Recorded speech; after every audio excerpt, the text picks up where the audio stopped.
कल्याणवृष्टिं कुरु मे गृहे श्रीः सुधान्यवृद्धिं कुरु मे गृहे श्रीः कल्याणवृद्धिं कुरु मे गृहे श्रीः विभूतिवृद्धिं कुरु मे गृहे श्रीः सुवर्णवृष्टिं कुरु मे गृहे श्रीः सुधान्यवृद्धिं कुरु मे गृहे श्रीः कल्याणवृद्धिं कुरु मे गृहे श्रीः विभूतिवृद्धिं कुरु मे गृहे श्रीः लोकाः समस्ताः सुखिनो भवन्तु लोकाः समस्ताः सुखिनो भवन्तु लोकाः समस्ताः सुखिनो भवन्तु समस्त सन्मङ्गलानि भवन्तु ॐ शान्ति शान्ति शान्तिः हरि ओं तत्सत् सर्वं श्री जगदम्बार्पणमस्तु सर्वं श्री गुरुचरणार्पणमस्तु। जय श्री माता जय श्री माता जय श्री माता जय श्री माता जय श्री माता जय श्री माता। ಅಕ್ಟೋಬರ್ 5 ಅಕ್ಟೋಬರ್ 5 ಸರಿ ಅಕ್ಟೋಬರ್ 5 2025 ಭಾನುವಾರ ಸರಿನಾ. ಇವತ್ತು ದಾವಣಗೆರೆಯಲ್ಲಿ ಅಪ್ಪಾಜಿಯವರಿಗೆ ಕಾಣಿಕೆ ಸಮರ್ಪಣೆ ಮಾಡಬೇಕು ಅಂತ ನೀನು ಬಂದಿದೆಯಾ. ನಿನಗೆ ನಿನ್ನ ಕುಟುಂಬಕ್ಕೆ ಮೊದಲು ಪೂರ್ಣವಾದ ಆಶೀರ್ವಾದಗಳು. ಇದು ಬಹಳ ಮುಖ್ಯವಾದಂಥ ವಿಚಾರ. ದುಡ್ಡಿನ ವಿಚಾರವೊಂದಲ್ಲ ಅದು.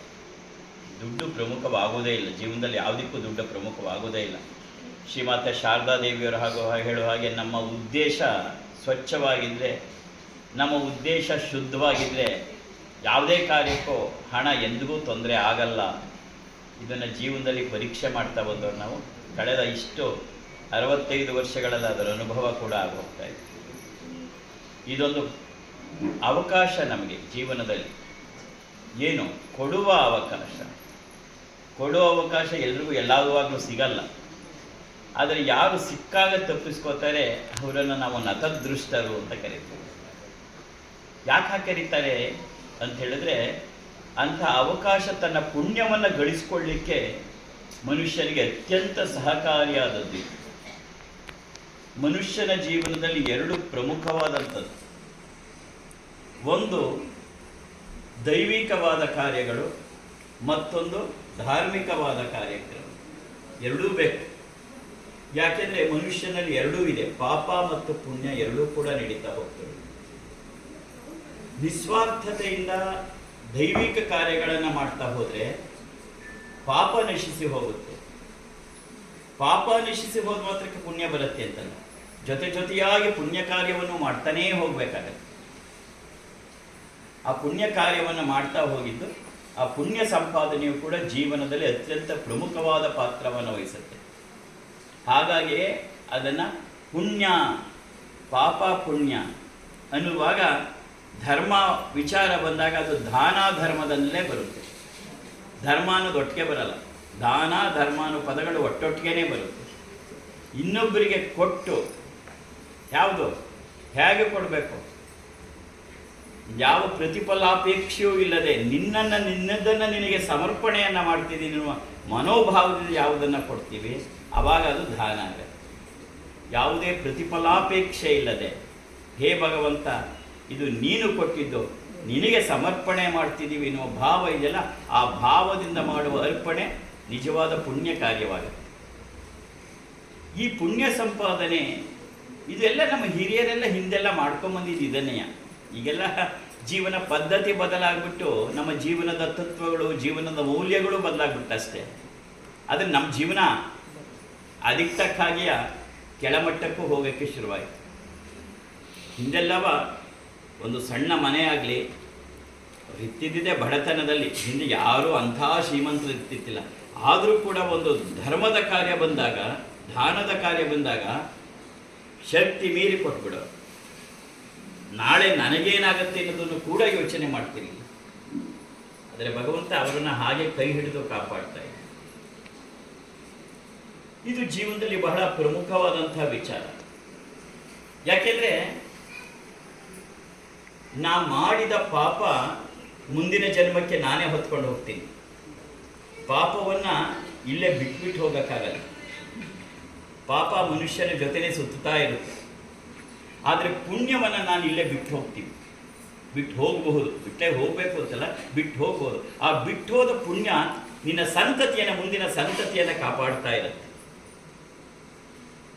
ತೆಂಗಿನ ಸಸಿ ನೆಟ್ಟಿದವರು ಅವರೇ ಏನು ಎಳ್ನೀರು ಕುಡಿಬೇಕಾಗಿಲ್ಲ. ಆದರೆ ಅದು ದೊಡ್ಡದು ಗಿಡವಾದ ಮೇಲೆ ಅವ್ರ ಮಕ್ಕಳು, ಮೊಮ್ಮಕ್ಕಳು, ಮರಿಮಕ್ಕಳಿಗೂ ಆ ಎಳ್ನೀರನ್ನು ಕೊಡಬಹುದು. ಇದು ಪುಣ್ಯದ ಗಂಟಿನ ಸಂಪಾದನೆಯ ಫಲ. ನಾವು ಬೇಕಾದಷ್ಟು ಮಕ್ಕಳಿಗೆ ಆಸ್ತಿಯನ್ನು ಮಾಡಿರ್ತೀವಿ. ಮನೆಗಳನ್ನೇ ಮಾಡ್ಬೋದು, ಬ್ಯಾಂಕ್ ಬ್ಯಾಲೆನ್ಸನ್ನು ಬೇಕಾದಷ್ಟು ಮಾಡಿರ್ಬೋದು, ಅವರಿಗೋಸ್ಕರ ಒಂದು ಅಂಗಡಿಯೋ ಒಂದು ಇಂಡಸ್ಟ್ರಿಯೋ ತೆಕ್ಕೊಟ್ಟು ಹೋಗ್ಬೋದು. ಇದೆಲ್ಲ ಮಾಡಿದ್ರೂ ನಿನ್ನ ಪುಣ್ಯದ ಗಂಟನ್ನು ಗಳಿಸಿ ಅವನಿಗೆ ಕೊಡದೇನೆ ಹೋದರೆ ಇದೆಲ್ಲವೂ ಕೂಡ ನಿಷ್ಪ್ರಯೋಜಕವಾಗ್ಬಿಡುತ್ತೆ. ಏನೇ ದುಡಿಬೋದು, ಮನುಷ್ಯ ದುಡಿಯುವುದೆಲ್ಲ ಯಾತಕ್ಕೆ?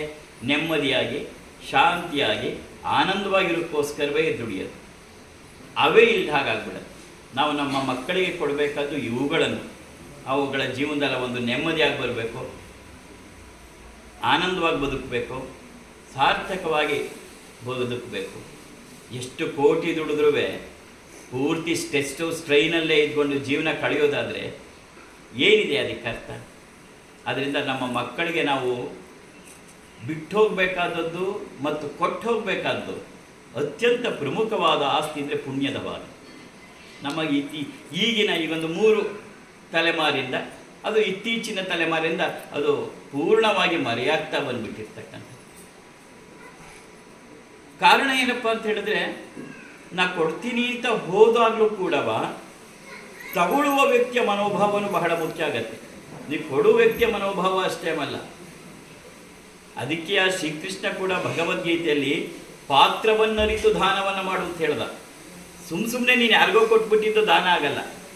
ಮಗಳ ಮದುವೆಗೆ 10,000 ಜನನ ಕಳಿಸ್ಬಿಟ್ಟು ಸ್ವೀಟ್ ಊಟ ಹಾಕಿಸ್ಬಿಟ್ರೆ ಅದು ಅನ್ನದಾನ ಆಗಲ್ಲ. ಯಾರು ಹಸಿದಿರ್ತಾರೆ ಅವರಿಗೆ ನೀನು ಆ ಸಮಯದಲ್ಲಿ ಕೊಟ್ಟ ಊಟದ ಅನ್ನದಾನವಾಗತ್ತೆ ಹೊರತು ಮದುವೆ ಮನೇಲಿ ಮಾಡಿಸಿದ ಊಟ ಎಲ್ಲ ಅನ್ನದಾನ ಆಗಲ್ಲ. ಅದು ನಿನ್ನ ಸ್ವಪ್ರತಿಷ್ಠೆಯ ಅಹಂಕಾರದ ಪ್ರತೀಕ ಅಷ್ಟೇ. ಹಾಗೆ ನಾ ಕೊಟ್ಟ ದುಡ್ಡೆಲ್ಲ ದಾನ ಆಗಲ್ಲ. ನಾ ಕೊಟ್ಟ ದುಡ್ಡು ಸದ್ವಿನಿಯೋಗ ಆದಾಗ, ಅದು ಲೋಕ ಕಲ್ಯಾಣಾರ್ಥವಾಗಿ ಉಪಯೋಗ ಆದಾಗ ಆ ಪುಣ್ಯ ನಿನಗೆ ಸಿಗತ್ತೆ. ಆವಾಗ ಮಾತ್ರವೇ ಅದನ್ನು ನಿಜವಾದ ದಾನ ಅಂತ ಕರೆಯುತ್ತೆ. ಕೊಟ್ಟ ದುಡ್ಡೆಲ್ಲ ದಾನ ಅಲ್ಲ. ಅದರಿಂದ ಇದೊಂದು ಅತ್ಯಂತ ಶ್ರೇಷ್ಠವಾದಂಥ ಕಾರ್ಯ. ಈಗ ನಾವೇನು ದುರ್ಗಾ ಸಂಸ್ಥಾನ ನಡೆಯೋಕ್ಕೆ ಹೊರಟಿದೆ, ಅದು ಆಚಂದ್ರಾರ್ಥವಾಗಿ ಅಲ್ಲಿ ಧಾರ್ಮಿಕವಾದ ಜಾಗೃತಿಯ ಜೊತೆಗೆ ಆ ದಿವ್ಯ ಶಕ್ತಿ, ದೈವಿಕ ಶಕ್ತಿ ಮೊಳಗಬೇಕು. ಅದು ಬಹುಮುಖ್ಯವಾದಂಥ ಉದ್ದೇಶಕ್ಕೆ ಹೊರಟಿರ್ತಕ್ಕಂಥ. ಹಾಗಾಗಿ ಅದು ತನ್ನದೇ ಆದ ಕಾರ್ಯವನ್ನು ಮಾಡ್ತಾ ಹೋಗ್ತಿದೆ. ಈ ಕಾರ್ಯದಲ್ಲಿ ನನ್ನ ಪಾಲೆಷ್ಟು? ನಾನೇನು ಮಾಡಬಲ್ಲೆ? ಈ ಅನ್ನುವ ಮನಸ್ಸು ಎಲ್ಲರಿಗೂ ಬರಲ್ಲ. ಈ ಅನ್ನುವ ಮನಸ್ಸು ಎಲ್ಲರಿಗೂ ಬರಲ್ಲ. ದುಡ್ಡಿಲ್ಲ ಅಂತಲ್ಲ, ದಾನ ಮಾಡೋರು ದುಡ್ಡಿರೋರೆಲ್ಲ ದಾನ ಮಾಡ್ತಾರೆ ಅಂತಲ್ಲ, ದುಡ್ಡಿರೋರೆಲ್ಲ ದಾನ ಮಾಡ್ತಾರೆ ಅಂತಲ್ಲ. ದಾನ ಮಾಡ್ತಕ್ಕಂಥದ್ದು ನಿನ್ನ ಸ್ಥಿತಿಯಿಂದಲ್ಲ, ನಿನ್ನ ಮನಸ್ಥಿತಿಯಿಂದ. ಅದೊಂದು ಪ್ರಕ್ರಿಯೆ ಅಷ್ಟೇ. ಇದಕ್ಕೆ ಮೂಲ ಕಾರಣ ಯಾವುದು? ನಾನು ಯಾರಿಗಾದ್ರು ಇನ್ನೊಬ್ಬರಿಗೆ ಒಂದು ಕೈ ಎತ್ತಿ ಏನಾದ್ರು ಕೊಡ್ತೀನಿ ಅನ್ನಬೇಕಾದ್ರೆ ಅದಕ್ಕೆ ಮೂಲ ಪ್ರೇರಣೆ ಯಾವುದಪ್ಪ ಅಂದರೆ ಅದು ಭಗವಂತನ ಪ್ರೇರಣೆ. ಭಗವಂತನ ಪ್ರೇರಣೆ ಇದ್ದರೆ ಮಾತ್ರವೇ ನಿನಗೆ ಇನ್ನೊಬ್ಬರಿಗೆ ನೀನು ಕೈ ಎತ್ತಿ ಕೊಡಬಲ್ಲಿಯ ಹೊರತು ನಿನ್ನ ಹತ್ರ ಕೋಟಿ ಕೋಟಿ ಇದ್ರೂ ನಿನಗೆ ಭಗವತ್ ಪ್ರೇರಣೆ, ಭಗವಂತ ಅನುಗ್ರಹ ಇಲ್ಲದೆ ಆದರೆ ನೀನು ಕೊಡೋಕ್ಕಾಗಲ್ಲ. ಇದನ್ನೆಲ್ಲ ಮನಗಂಡಂತಹ ಸರ್ವಜ್ಞ ಹೇಳಿದ್ದು ಬಹಳ ಹಿಂದೆನೆಯ, ಕೆಟ್ಟು ಸೈರಿಸಬಲ್ಲ ಮಾನವತ ಕೊಟ್ಟು ಸೈರಿಸಲಾರ ಸರ್ವಜ್ಞ ಅಂತ. ಇನ್ನೊಬ್ಬರಿಗೆ ಕೊಡುವಾಗ ನಾವು ಎಷ್ಟೆಲ್ಲ ಯೋಚನೆ ಮಾಡ್ತೀವಿ, ಆದರೆ ಕೆಡುವಾಗ, ಒಂದು ಆಸ್ಪತ್ರೆ ಬಿಲ್ ಬಂದಾಗ ನಾವು ಯೋಚನೆ ಮಾಡಲ್ಲ. ಅವನು 11 ಲಕ್ಷ ಬಿಲ್ ಮಾಡಿದ್ರೆ ನೀ 100 ರೂಪಾಯಿ ಕಡಿಮೆ ಇದ್ದಿದ್ರೂ ಒಪ್ಕೊಳ್ಳಲ್ಲ. ನಾವೊಂದನ್ನು ಕೇಳೋಕ್ಕೂ ಆಗಲ್ಲ, ಕೇಳೋದು ಇಲ್ಲ. ನಾನಿದು ಜೀವನದಲ್ಲಿ ಬಹಳಷ್ಟು ನೋಡಿಕೊಂಡು ಬಂದಿದ್ದೀನಿ. ಇದೇನು ಹೊಸದಲ್ಲ ನನಗೆ. ಈ ಅನುಭವಗಳು ಬಹಳ ಹಳೆಯ ಅನುಭವಗಳು. ಅಪ್ಪಾಜಿ ನಿಮ್ಮಿಂದ ಹಾಗಾಯ್ತು ಹೀಗಾಯ್ತು, 3 IVF ಆಯ್ತು, ಆಮೇಲೆ ನಿಮ್ಮ ಆಶೀರ್ವಾದದಿಂದ ಆಯ್ತು. IVFಗೆ 20 ಲಕ್ಷ ಖರ್ಚು ಮಾಡಿದ್ಯಾ, ಅಪ್ಪಾಜಿ ಹತ್ರ ಬಂದಾಗ 500 ರೂಪಾಯಿ 2 ನೋಟ್ ಹೊರಗೆ ಬರೋದು. ನಮ್ಮ ತಾಯಿಗೆ ಹುಷಾರಿಲ್ಲ, ಆಸ್ಪತ್ರೆ ಬಿಲ್ ಎಷ್ಟಾಯ್ತು. ನಾನು ಇದನ್ನ ತಪ್ಪು ಅಂತ ಹೇಳ್ತಿಲ್ಲ, ಇದು ಮನೋಭಾವ. ಅದು ಅಷ್ಟು ಸುಲಭವಾಗಿ ಮನುಷ್ಯನಿಗೆ ಕೊಡುವ ಮನೋಭಾವ ಬರಲ್ಲ. ಅದೇ ಆಸ್ಪತ್ರೆ ಬಿಲ್ ಇನ್ನೂ 5 ಲಕ್ಷ ಬರಲಿ, ಮಾತಾಡದೆ ಕಟ್ಟಿ ಬರ್ತೀವಿ. ಅದೇ ಅಪ್ಪಾಜಿ ಬಂದಾಗ ಇನ್ನೊಂದು 500 ರೂಪಾಯಿ ಬರಲ್ಲ. ಇದೆಲ್ಲ ಜೀವನದಲ್ಲಿ ನೋಡಿ ನೋಡಿ ನೋಡಿ ಬಂದಿರೋದು. ಇದು ಮನುಷ್ಯನ ಬಹಳ ಸಹಜವಾದ ಸ್ವಭಾವ. ಹಾಗಾಗಿ ಯಾರೊಬ್ಬರು ನಮಗೆ ಕೊಡಲಿಲ್ಲ ಅಂದರೆ ಅವರನ್ನು ದೂಷಿಸಬಾರ್ದು. ಕೊಟ್ಟೋರು ಶ್ರೇಷ್ಠರು, ಕೊಡದೇ ಇರೋರು ಕನಿಷ್ಠರು ಅಲ್ಲ. ಕೊಟ್ಟೋರು ಪುಣ್ಯದ ಗಂಟು ಕಟ್ಕೊಂಡ್ರು, ಭಗವಂತನ ಕೃಪೆ ಅವ್ರಿಗಾಗಿತ್ತು. ಕೊಡದೇ ಇರೋರ ಬಗ್ಗೆ ಮುರುಕ ಪಡಬೇಕು, ಅಯ್ಯೋ ಇನ್ನೂ ಭಗವಂತನ ಕೃಪೆ ಇವ್ರಿಗೆ ಆಗಲಿಲ್ಲದಪ್ಪ, ಪಾಪ ಬೇಗ ಇವ್ರಿಗೆ ಭಗವಂತನ ಕೃಪೆ ಆಗಲಿ ಅಂತ ನಾವು ಮರುಗಬೇಕೇ ಹೊರತು ನೋಡು ಅವನ ಅಷ್ಟರಿತ್ತು ಆದರೂ ಕೊಡಲಿಲ್ಲ ಅಂತ ಅನ್ಬಾರ್ದು. ಹಾಗಾಗಿ ಇದೊಂದು ನಮಗೆ ಅರ್ಥವಾಗದೇ ಇರ್ತಕ್ಕಂಥ, ನಮ್ಮ ಜೀವನದಲ್ಲಿ ಪ್ರಮುಖ ಪಾತ್ರವನ್ನು ವಹಿಸ್ತಕ್ಕಂಥ ಒಂದು ಘಟನೆಗಳಿದೆಲ್ಲವೂ. ಇದನ್ನೆಲ್ಲ ನಾವು ನೋಡ್ತಾ ನೋಡ್ತಾ ಕಲಿತಾ ಹೋಗಬೇಕು. ಜೊತೆಗೆ ಜೀವನದ ಆದರ್ಶಗಳು, ಜೀವನದ ಮೌಲ್ಯಗಳು, ಜೀವನದಲ್ಲಿ ಪಡಿಬೇಕಾದದ್ದನ್ನು ಏನು, ಜೀವನದಲ್ಲಿ ಬಿಟ್ಟು ಹೋಗಬೇಕಾದದ್ದೇನು, ತಗೊಂಡು ಹೋಗಬೇಕಾದದ್ದೇನು, ಇದೆಲ್ಲವನ್ನು ನಾವು ಯೋಚನೆಯೇ ಮಾಡೋಣ. ಒಂದು ದಿನ ಹೊರಟೇ ಬಿಡ್ತೀವಿ. ಯಾರೊಬ್ಬರು ಇಲ್ಲಿ ಶಾಶ್ವತವಾದಂತೂ ಇರುಕ್ಕಂತೂ ಸಾಧ್ಯವಿಲ್ಲ. ಹೊರಡ್ತೀವಿ. ಆ ಹೊರಡೋದ್ರೊಳಗೆ ನೀನೇನೆಲ್ಲ ಮಾಡೋದೆ? ನೀನು ಮೇಲೆ ಹೋದಾಗ ಭಗವಂತ ನೀನು ಎಷ್ಟು ಅಂತಸ್ತಿನ ಮನೆ ಕಟ್ಬಿಟ್ಟು ನಿನ್ನ ಮಗನಿಗೆ ಬಿಟ್ಟು ಬಂದೆ ಅಂತೇನು ಕೇಳಲ್ಲ. ಆದರೆ ನಿನ್ನ ಮಕ್ಕಳಿಗೆ ಏನು ಪುಣ್ಯದ ಗಂಟು ಬಿಟ್ಟು ಹೋದೆ ಅಂತ ಕೇಳ್ತಾನೆ. ನೀನೇನು ಪುಣ್ಯ ಸಂಪಾದನೆ ಮಾಡ್ಕೊಂಡು ಬಂದಿದೆಯಾ ಇಲ್ಲಿಗೆ ಅಂತ ಕೇಳ್ತಾನೆ. ಅದರಲ್ಲಿ ಪ್ರಮುಖವಾಗಿ ಮುಂದೆ ನಿಂತ್ಕೊಳ್ತದೆ ದಾನ. ಅದಕ್ಕೆ ಅತ್ಯಂತ ಶ್ರೇಷ್ಠವಾದದ್ದು, ಅವನು ಯಾರೇ ಆಗಲಿ, ಅವನೇನೇ ಆಗಲಿ, ದಾನಶೂರ ಕರ್ಣನ ಮುಂದೆ ಯಾರೂ ನಿಲ್ಲಲ್ಲ. ಅವನೆಷ್ಟೇ ಪ್ರಖ್ಯಾತವಾದ್ರೂ ದಾನಶೂರ ಅನ್ನುವ ಪದವನ್ನು ಅವನಿಂದ ತಗೊಳಕ್ಕಾಗಲ್ಲ. ಹಾಗಾಗಿ ಇದೆಲ್ಲ ಕೂಡ ಒಂದು ವಿಶೇಷವಾದಂಥ ಅವಕಾಶಗಳು ನಮಗೆ. ವಾಸ್ತವವಾಗಿ ನಾವು ಕೂಡ ಯಾರಿಂದನೂ ಯಾವತ್ತೂ ಏನನ್ನೂ ಕೇಳಿದವರಲ್ಲ. ಇವತ್ತು ಕೇಳ್ತಾ ಇಲ್ಲ, ಅವಕಾಶ ಕಲ್ಪಿಸಿದ್ದೀನಿ ಮಗಳೇ ಅಂತ ಅಷ್ಟೇ ಹೇಳ್ತಾ ಇದ್ದೀನಿ. ನೀವು ಕೊಡುವುದು ನಾನು ಯಾರನ್ನೂ ಕೇಳಿಲ್ಲ, ನಾನು ಯಾವತ್ತೂ ಕೇಳೋದೂ ಇಲ್ಲ, ಕೇಳಬೇಕಾದ ಅವಶ್ಯಕತೆಯೂ ಇಲ್ಲ. ಯಾಕೆಂದರೆ ಈ ಯಾರು ಕೊಡಲಿ ಯಾರು ಕೊಡದೇ ಇರಲಿ, ನಡೆಸೋಳು ಅವಳು ನಡೆಸ್ತಾಳೆ, ಅದರೊಳಗೆ ಅನುಮಾನವೇ ಇಲ್ಲ. ಆದರೆ ನಿನ್ನ ಭಾಗ ಏನು? ನಾನಿಲ್ಲದೆ ಇದ್ರೂ ಅವಳು ಕಾರ್ಯ ನಡೆಸ್ತಾಳೆ, ನಾನೇ ಆಗಬೇಕು ಅಂತಲ್ಲ. ಆದರೆ ನನಗೆ ಈ ಅವಕಾಶ ಮಾಡಿಕೊಟ್ಟಿದ್ದಾಳಲ್ಲ ಅನ್ನುವ ಆ ಒಂದು ದಿವ್ಯ ಕೃತಜ್ಞತಾ ಭಾವ ನಮ್ಮಲ್ಲಿ ಬರಬೇಕು. ಆಗಲೇ ಜೀವನದ ಒಂದು ಸಾರ್ಥಕತೆ ಆಗತ್ತೆ. ಕೊಡುವಾಗಲೂ ಅಷ್ಟೇ ಇಂಥ ಅವಕಾಶವನ್ನು ಕೊಟ್ಟಲ್ಲ ನನಗೆ ಅನ್ನುವ ಮನೋಭಾವ ನಮಗಿರಬೇಕು. ನಾನು ಬಹಳಷ್ಟು ಸರಿ ಹೇಳ್ತಿದ್ದೀನಿ, ಯಾಕೆಂದರೆ ನಾವು ಜೀವನದಲ್ಲಿ ಆದರ್ಶವಾಗಿ ತಗೊಂಡು ಅವರ ಮಾರ್ಗವನ್ನು ನಡೀತಾ ಇರೋದು 3 ಜನನ. ಒಂದು ರಾಮಕೃಷ್ಣ ಪರಮಹಂಸರು, 2 ಶ್ರೀಮಾತೆ ಶಾರದಾದೇವಿ, 3 ಸ್ವಾಮಿ ವಿವೇಕಾನಂದ. ಸಿಟ್ಸ್ ರೈಟ್, ಆ 3 ಜನನ ಪ್ರಾರ್ಥನೆ ಮಾಡಿ ಆಮೇಲೆ ನಿನ್ನ ಕಾರ್ಯವನ್ನು ಮಾಡುವಂತೆ. ರಾಮಕೃಷ್ಣ ಪರಮಹಂಸರನ್ನು ಮನಸಾರೆ ಸ್ಮರಣೆ ಮಾಡಿ ಅವರ ನಮಸ್ಕಾರ ಮಾಡು. ಸ್ಥಾಪಕಾಯ ಚ ಧರ್ಮಸ್ಯ ಸರ್ವಧರ್ಮ ಸ್ವರೂಪಿಣೆ ಅವತಾರ ವರಿಷ್ಠಾಯ ರಾಮಕೃಷ್ಣಾಯ ತೇ ನಮಃ. ಶ್ರೀಮಾತೆ ಶಾರದಾದೇವಿಯರನ್ನು ಸ್ಮರಣೆ ಮಾಡು. ಪವಿತ್ರಂ ಚರಿತಂ ಯಸ್ಯಾಹ ಪವಿತ್ರಂ ಜೀವನಂ ತಥಾ ಪವಿತ್ರತಾ ಸ್ವರೂಪಿಣ್ಯೈ ತಸ್ಮೈ ಕುರ್ಮೋ ನಮೋ ನಮಃ. ಸರ್ವಮಂಗಲಮಾಂಗಲ್ಯೆ ಶಿವೆ ಸರ್ವಾರ್ಥಸಾಧಿಕೆ ಶರಣ್ಯೇ ತ್ರ್ಯಂಬಕೆ ಗೌರಿ ನಾರಾಯಣಿ ನಮೋಸ್ತುತೆ. ಸ್ವಾಮಿ ವಿವೇಕಾನಂದರ ಸ್ಮರಣೆ ಮಾಡು. ನಮಃ ಶ್ರೀ ಯತಿರಾಜಾಯ ವಿವೇಕಾನಂದ ಸೂರಯೇ ಸಚ್ಚಿತ್ಸುಖ ಸ್ವರೂಪಾಯ ಸ್ವಾಮಿನೇ ತಾಪಹಾರಿಣಿ. ಎಲ್ಲ ಮಹಾತ್ಮರಲ್ಲಿ ಈ ಗುಣಗಳನ್ನು ಕಾಣ್ತಾ ಬರ್ತೀವಿ. ಅದರಿಂದ ಈ ಥರ ಗುಣಗಳು ಎಲ್ಲರಲ್ಲೂ ಅಲ್ಲ, ಮಹಾತ್ಮರಲ್ಲಿ. ಆ ನರೇಂದ್ರ ಚಿಕ್ಕ ವಯಸ್ಸಿನಲ್ಲಿದ್ದಾಗ ಏನಿತ್ತು ಮನೇಲಿ ಯಾರು ಬೇಡಕ್ಕೆ ಬಂದರೆ ಕೊಟ್ಬಿಡೋನು. ಯಾರೋ ಒಂದು ಸರಿ ಅವರ ಮನೆಯ ಬಾಗಿಲಿಗೆ ಇದೆಲ್ಲ ಓದಬೇಕು ಅವರ ಜೀವನ ಚರಿತ್ರೆಗಳನ್ನು. ಯಾರೋ ಬಂದರು ಅಂದ ತಕ್ಷಣ ಕೇಳೋಕ್ಕೆ ಆ ಕಾಲದಲ್ಲಿ ಈ ಕಾಲದಲ್ಲಿ ಕೇಳೋರು ಕಡಿಮೆ, ನೀವು ಕೊಡೋದು ಅಷ್ಟು ಸುಲಭ ಅಲ್ಲ.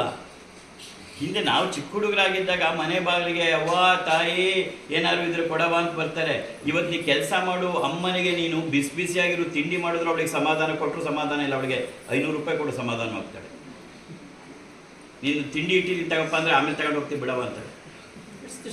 Status of the present status. ಹಾಗೆ ಯಾರೋ ಬಂದರು ಅಂದ ತಕ್ಷಣ ನರೇಂದ್ರ ತಗೊಂಡೋಗಿ ಮೇಲ್ಗಡೆ ರೂಮಲ್ಲಿ ಕೂಡ ಹಾಕ್ಬಿಡ್ತಾರೆ. ಇವನು ಸಿಕ್ಕಿದ್ದೆಲ್ಲ ಮನೆದೆಲ್ಲ ಕೊಟ್ಬಿಡ್ತಾರೆ ಇವನು ಅಂತೇಳಿ. ಅವನು ಕಿಟಕಿಯಿಂದಲೇ ಅವನು ಹೊದ್ಗೋತಾ ಇದ್ದು ಹೊದ್ಗೆ ಸ್ವೆಟ್ರು ಎಲ್ಲ ಎಸಿತಾನೆ ಅವರಿಗೆ. ಅದು ಆ ಒಂದು ಮನೋಭಾವ ಅದಷ್ಟೇ. ಕೊಡುವ ಮನೋಭಾವ ಇದ್ದರೆ ಯಾರೂ ತಡೆಯೋಕ್ಕಾಗಲ್ಲ. ಆದರೆ ಇಲ್ಲದೆ ಇದ್ದರೆ ನೀ ಕೈ ಹಿಡಿದು ಬಿಚ್ಚಿದ್ರೂ ಒಂದು ಪೈಸೆ ಕಿತ್ಕೊಳ್ಳೋಕ್ಕಾಗಲ್ಲ. ಒಂದ್ಸರಿ ಸ್ವಾಮಿ ವಿವೇಕಾನಂದರು ಇಂಗ್ಲೆಂಡಲ್ಲಿದ್ದಾಗ ಭಾರತದಕ್ಕೋಸ್ಕರವಾಗಿ ಧರ್ಮದ ಕಾಣಿಕೆಗಳನ್ನು ಸ್ವೀಕಾರ ಮಾಡ್ತಾಯಿದ್ರು. ಒಬ್ಬ ಇಂಗ್ಲೀಷ್ ಮನುಷ್ಯ ಬರ್ತಾನೆ, ಅವರನ್ನು ತುಂಬ ಹಚ್ಕೊಂಡ್ಬಿಟ್ಟಿರ್ತಾನೆ ವಿವೇಕಾನಂದರನ್ನು. ಅವರ ಸಿದ್ಧಾಂತ ವೇದಾಂತದ ತತ್ವ ಅಂದರೆ ಅವನಿಗೆ ಬಹಳ ಇಷ್ಟ ಆಗೋಗಿರುತ್ತೆ. ಅವನೊಂದ್ಸರಿ ಬಂದಾಗ ಒಂದು ದೊಡ್ಡ ಸ್ವಾಮಿ ವಿವೇಕಾನಂದರು ಏನೋ ಬರಿತಾ ಕೂತಿರ್ತಾರೆ ಟೇಬಲಲ್ಲಿ. ಇವನು ದೊಡ್ಡ ಮೊತ್ತದ ಒಂದು ಚೆಕ್ನ ತರ್ತಾನೆ. ಚೆಕ್ ತಂದುಬಿಟ್ಟು ಸ್ವಾಮೀಜಿ ಅಂತಾನೆ. ಎಸ್ ಕಮಿನ್ ಅಂದಾಗ ಅವತ್ತ ಒಳಗೆ ಬಾಗಿಲು ತೆಕ್ಕೊಂಬರ್ತಾನೆ. Swamiji, I have a great contribution, good contribution to your cause. ನಿಮ್ಮ ಕಾರ್ಯಕ್ಕೆ ನಂದೊಂದು ಸಣ್ಣ ಕಾಣಿಕೆ, ಆದರೆ ದೊಡ್ಡ ಮೊತ್ತ ಅಂತ ಹೇಳ್ತಾನೆ. ಸ್ವಾಮೀಜಿ ಅದನ್ನು ಕೈಯಲ್ಲಿ ಇಸ್ಕೊಳ್ಳಲ್ಲ. Keep it on the table ಅಂತಾರೆ. ಅವನು ಟೇಬಲ್ ಮೇಲೆ ಇಡ್ತಾನೆ. ಆಮೇಲೆ ಬರಿತಾ ಇದ್ದ ಸ್ವಾಮಿ ವಿವೇಕಾನಂದ ಒಂದ್ಸರಿ ಅವನ್ನ ನೋಡಿ ನಗ್ತಾರೆ. ನಗ್ಬಿಟ್ಟು ತಂಪಾಡಿಗೆ ತಾವು ಬರೆಯೋಕ್ಕೆ ಶುರು ಮಾಡ್ತಾರೆ. ಇವನೊಂದು 5 ನಿಮಿಷ ಹಾಗೆ ನಿಂತಿರ್ತಾನೆ. Swamiji, may I go? ನಾನು ಹೊರಡ್ಬೋದಾ? ಯಾ, ಯು ಕ್ಯಾನ್ ಪ್ರೊಸೀಡ್, ನೀನು ಹೊರಡ್ಬೋದು ಅಂತಾನೆ. ಅವನು ಹೋಗ್ತಾನೆ, ಹೋಗಿ ಬಾಗ್ಲವ್ರಿಗೆ ಹೋಗ್ತಾನೆ. ಬಾಗ್ಲವ್ರಿಗೆ ಹೋಗಿ ಒಂದ್ಸರಿ ಅವನಿಗೇನೋ ಒಂದ್ಸರಿ ಅನಿಸತ್ತೆ. ಒಂದ್ಸರಿ ಅಲ್ಲೇ ಬಾಗ್ಲ ಹತ್ರ ಬಾಗಿಲು ತೆಗೆದು ಇನ್ನೇನು ಹೊರಕ್ಕೆ ಹೋಗ್ಬೇಕು ನಿಂತ್ಕೊಂಡು ಬಾಗ್ಲ ಹತ್ರ ಹೇಳ್ತಾನೆ, ಸ್ವಾಮೀಜಿ. ವಿವೇಕಾನಂದ ತಿರುಗಿ ಹೇಳ್ತಾರೆ, yes, you have not thanked me at all. ನೀವು ನನ್ನ ಥ್ಯಾಂಕ್ಸೇ ಹೇಳಿಲ್ಲ. ಆಗ ಸ್ವಾಮಿ ವಿವೇಕಾನಂದರನ್ನ ಕೇಳ್ತಾರೆ, thanks? Why should I thank you? In fact you have to thank me. You know, if I would not have received this amount, this would have been given to some materialistic purpose, and you are giving for a divine cause, and you are getting the benefit of the divine for that. Then why should I thank you? ಅಂತ ಹೇಳ್ತಾರೆ ಸ್ವಾಮಿ ವಿವೇಕಾನಂದ. ನಾನು ನಿನಗೆ thanks ಹೇಳಬೇಕಲ್ಲ, ನೀನು ನನಗೆ thanks ಹೇಳಬೇಕು. ಈ ದುಡ್ಡನ್ನು ನಾನು ತಗೊಳ್ಳದೆ ಹೋಗಿದ್ರೆ ಇದನ್ನು ಯಾವುದೋ ಒಂದು ಸಾಂಸಾರಿಕ ಕಾರ್ಯದಲ್ಲಿ ಬಳಗಿಸ್ತಾ ಇದ್ದೆ. ಆದರೆ ಇವತ್ತು ಅದನ್ನು ಒಂದು ಮಹಾ ಕಾರ್ಯಕ್ಕೆ ನೀವು ಕೊಡ್ತಾ ಇದೆಯಾ. ಅದಕ್ಕೆ ಕಾರಣವಾಗಿರೋದು ನಾವು. ಅದರಿಂದ ನೀನು ನನಗೆ ಥ್ಯಾಂಕ್ಸ್ ಹೇಳ್ಬಿಟ್ಟು ದುಡ್ಡು ಕೊಟ್ಟು ಹೋಗಬೇಕೇ ಹೊರತು ನಾನೇ ನಿಂಗೆ ಥ್ಯಾಂಕ್ಸ್ ಹೇಳಬೇಕು. ಅದರಂತ ಈ ಪುಣ್ಯದ ಫಲವನ್ನು ನೀವು ಪಡ್ಕೋತಾ ಇದೆಯಾ. Then why should I thank you? ಇದು ಜೀವನದ ಗುಟ್ಟುಗಳನ್ನು ನಾವು ಅರ್ಥನೇ ಮಾಡ್ಕೊಳ್ಳಲ್ಲ. ಇದೆಲ್ಲ ಜೀವನ ರಹಸ್ಯಗಳಲ್ಲಿ ಬರುತ್ತೆ. ಹೇಗೆ ಜೀವನ ಮಾಡಿ, ಹಣ ಸಂಪಾದನೆಯೇ ಜೀವನ ಅಲ್ಲ, ಹಣ ವಿನಿಯೋಗ ಮಾಡೋದು ಒಂದು ಜೀವನದ ವಿಧಾನ. ಎಲ್ರಿಗೂ ಹಣ ಸಂಪಾದನೆ ಮಾಡೋ ಬಗ್ಗೆ ಗೊತ್ತಿರುತ್ತೆ. ಬಂದ ಹಣವನ್ನು ಹೇಗೆ ನಾವು ವಿನಿಯೋಗ ಮಾಡಲಿ, ನನಗೆಷ್ಟು, ಸಮಾಜಕ್ಕೆಷ್ಟು, ದೈವಕ್ಕೆಷ್ಟು ನಾವು ಯೋಚನೆ ಮಾಡಲ್ಲ. ಬಂದಿದ್ದೆಲ್ಲ ನಂದೆ. ಕೃಷ್ಣ ಹೇಳ್ತಾನೆ ಭಗವದ್ಗೀತೆಯ, ಯಾರು ದೈವದಿಂದ ಏನನ್ನು ಪಡಿತಾರೋ ಅದನ್ನು ದೈವಕ್ಕೆ ಅರ್ಪಿಸದೆ ತಾವೇ ಬುಂಚಿಸಿದರೆ ಅವರು ಕಳ್ಳರು ಅಂತ ಹೇಳ್ತಾನೆ. ಕಳ್ಳರು ಅನ್ನೋ ಪದವನ್ನು ಉಪಯೋಗಿಸ್ತಾನೆ, ಚೋರಹ ಅಂತ ಪದವನ್ನು ಉಪಯೋಗಿಸ್ತಾನೆ. ಬಂದು ಕೊಟ್ಟೋಗಕ್ಕೆ ನಮ್ಮದೇನಿದೆ ಇದನ್ನು ಕೂತ್ಕೊಂಡು ನಾವು ಯೋಚನೆ ಮಾಡಬೇಕು. ನಾನು ಕೊಟ್ಟೋಗ್ತೀನಿ ಅನ್ನಕ್ಕೆ ನನ್ನದೇನಿದೆ. ಬರುವಾಗ ಏನೂ ತಂದಿಲ್ಲ, ಹೋಗುವಾಗ ಏನೂ ತಂದಿಲ್ಲ, ಇರುವವರೆಗೆ ನಾನು ನಂದು ಅಂತೆಲ್ಲ ನಿಂದೇನಿದೆ. ನೀ ಕೊಡ್ತಿರೋದು ಭಗವಂತಂದು, ಕೊಡ್ತಿರೋದು ಭಗವಂತನಿಗೆ. ಕೆರೆಯ ನೀರನ್ನು ಕೆರೆಗೆ ಚೆಲ್ಲಿ ವರವ ಪಡೆದವರಂತೆ ಕಾಣಿರೋ ಅಂತ ಹೇಳಿದ್ರು ಪುರಂದರದಾಸರು. We are doing the same thing and we have to do the same thing.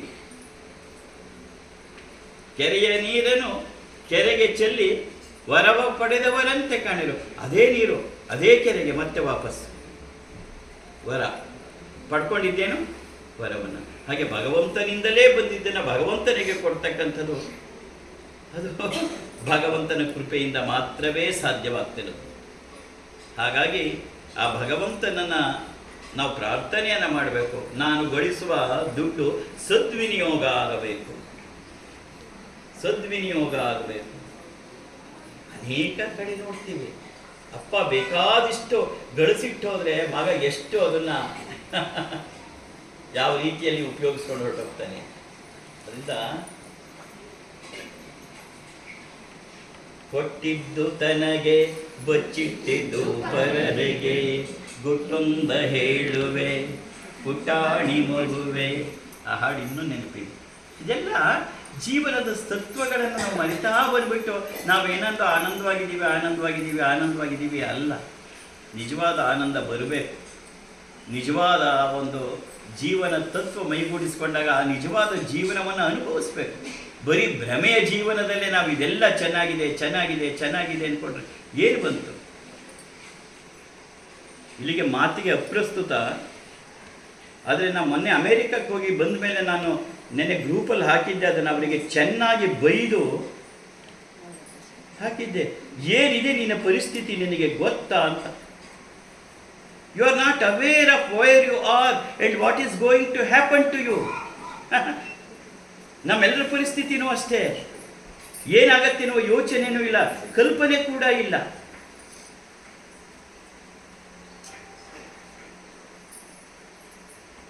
ಕೆಲವೆಲ್ಲ ಬಿಚ್ಚಿ ಹೇಳಬಾರ್ದು. ಒಂದೆರಡನ್ನೇ ಹೇಳ್ತೀನಿ. ಅಲ್ಲಿ ಏನು ನಡೆಯುತ್ತೆ ಅದು ಮುಂಚೆ ಅಪ್ಪನಿಗೆ ಗೊತ್ತಿರುತ್ತೆ, ಅದನ್ನ ಹೇಳ್ತಾ ಇದ್ರು. ಅದು 3 ದಿನಕ್ಕೆ ಅದು ವೈಟ್ ಹೌಸಲ್ಲಿ ಅದು ಅನೌನ್ಸ್ ಆಗತ್ತೆ. ಪೆಂಟಗಾನ್ ಅನ್ನೋದನ್ನು ಡಿಪಾರ್ಟ್ಮೆಂಟ್ ಆಫ್ ವಾರ್ ಅಂತ ಮಾಡಿದ್ರು. ಪೆಂಟಗಾನ್ ಅಂದರೆ ನಮ್ಮ ಡಿಫೆನ್ಸ್ ಫೋರ್ಸ್ ಏನಿರುತ್ತೆ, ರಕ್ಷಣಾ ಖಾತೆ, ಅದಕ್ಕೆ ಹೆಸರು ಬದಲಾಯಿಸಿದ್ರು. ಇಷ್ಟು ವರ್ಷ ಅದಿದ್ದು ಪೆಂಟಗಾನ್ ಅಂತ, ಅದನ್ನ ಈಗ ಡಿಪಾರ್ಟ್ಮೆಂಟ್ ಆಫ್ ವಾರ್ ಅಂತ ಬದಲಾಯಿಸಿದ್ರು. ಬರೀ ಹೆಸರಲ್ಲ, ಆ ಒಳಗಡೆ ಇರೋ ಮನೋಭಾವ ಬದಲಾಗಿದೆ. ಅದೇನು ಅಂತ ನಾನು ನಿಂಗೆ ಬಿಚ್ಚಿ ಹೇಳೋಕ್ಕಾಗಲ್ಲ. ಭಾರತ ಅತ್ಯಂತ ಪ್ರಬಲವಾದ ರಾಷ್ಟ್ರ ಇವತ್ತು. ಭಾರತವನ್ನು ಮಣಿಸಿದರೆ ಜಗತ್ತನ್ನು ಮಣಿಸಿದಂತೆ. ಯಾಕೆ? ಪ್ರಪಂಚದ ಅತಿ ಹೆಚ್ಚು ಜನಸಂಖ್ಯೆ ಹೊಂದಿರುವ ಏಕೈಕ ರಾಷ್ಟ್ರ ಭಾರತ. ಕಾರಣ ಒಂದು. ಎರಡನೇದು, ಆರ್ಥಿಕವಾಗಿ ಮುಂಚೂಣಿಯಲ್ಲಿ ಮುನ್ನುಗ್ತಾ ಇರುವ ರಾಷ್ಟ್ರ ಭಾರತ.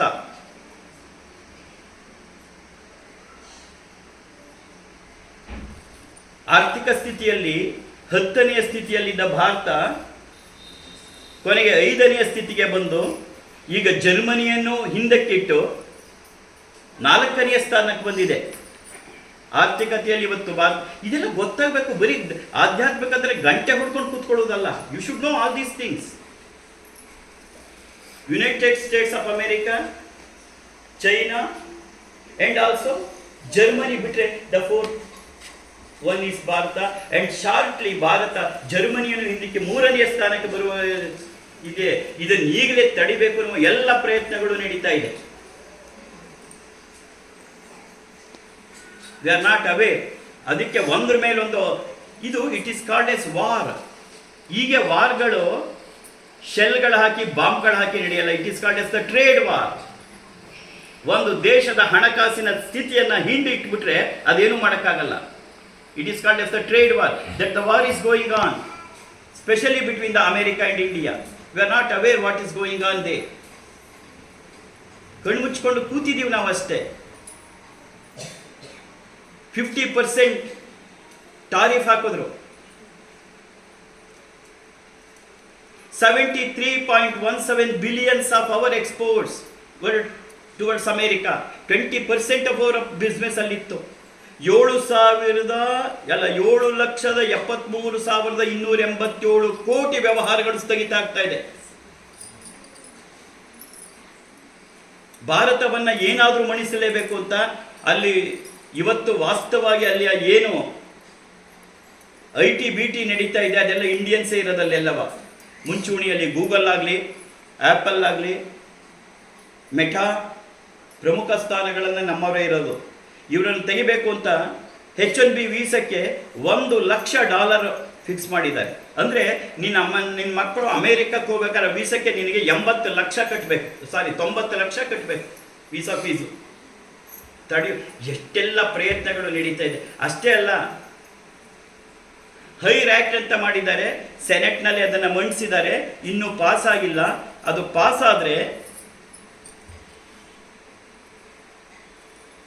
ಪಾಸ್ ಆದರೆ ಭಾರತೀಯ ಕಂಪನಿಗಳು like Infosys or TCS like that, ಅವರೆಲ್ಲ ವರ್ಕ್ ಮಾಡ್ತಿರೋದು ಅಮೇರಿಕನ್ ಕಂಪನಿಗಳಿಗೆ.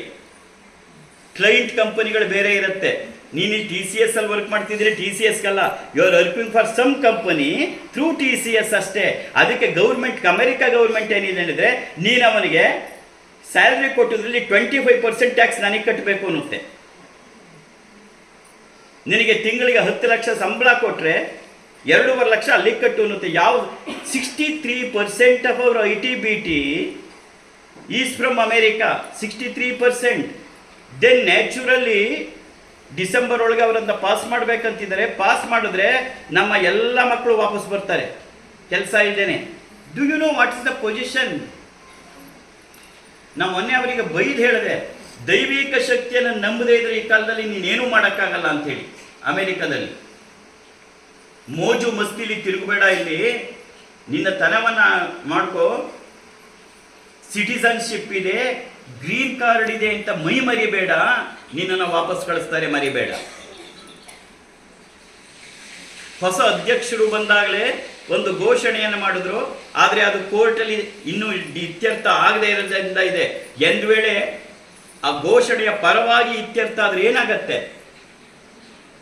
ಅಮೆರಿಕದ ಪೌರತ್ವ ಹೊಂದಬೇಕಾದ್ರೆ ತಂದೆ ಅಥವಾ ತಾಯಿಯಲ್ಲಿ ಒಬ್ಬರು ಅಮೆರಿಕನ್ ಪೌರತ್ವ ಹೊಂದಿದ್ರೆ ಮಾತ್ರವೇ. If they were the citizens of India, either one of the parent were the citizen of India, then only you are eligible. ಮುಂಚೆ ಏನಾಗ್ತಿತ್ತು, ಅಮೆರಿಕದಲ್ಲಿ ಹುಟ್ಟಿದ ಮಕ್ಕಳೆಲ್ಲವ